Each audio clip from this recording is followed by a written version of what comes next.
Naik updates చూస్తే ఏలూరు జిల్లా నూజివీడులో గృహ నిర్మాణ సమాచార శాఖ మంత్రి కొలుసు పార్థసారథి జర్నలిస్టులు మంచి వార్త చెప్పారు. అలాగే డిసెంబర్ 15లోగా రాష్ట్రంలోని జర్నలిస్టులకు అక్రిడేషన్ కార్డులు జారీ చేస్తామన్న మంత్రి పార్థసారథి చెప్పారు. అలాగే టీడీపీ హయాంలో దాదాపు 22,000 మందికి అక్రిడేషన్లు ఇస్తే వైసీపీ ప్రభుత్వం సగానికి పైగా తగ్గిస్తూ నిబంధనలు కఠినం చేసిందని మంత్రి పార్థసారథి విమర్శించారు.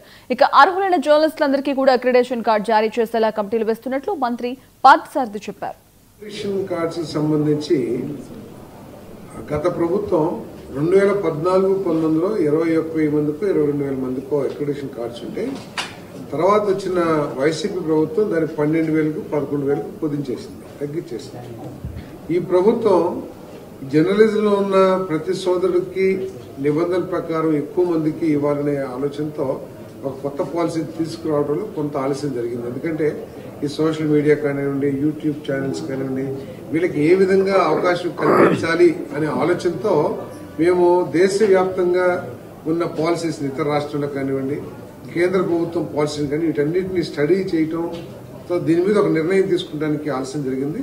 సో ఇటీవల ఒక నెల 15 రోజుల క్రితం మన కేబినెట్ ఆమోదం కూడా అక్రిడేషన్ పాలసీకి ఆమోదం తెలిపింది. ఇప్పుడు ఆల్రెడీ కమిటీస్ వేయబోతున్నాం. నాకు తెలిసి ఈ నెలాఖరికి కానీ వచ్చే నెల 15 కల్లా మేము అక్రిడేషన్ కార్డ్స్ జారీ చేస్తామని చెప్పేసి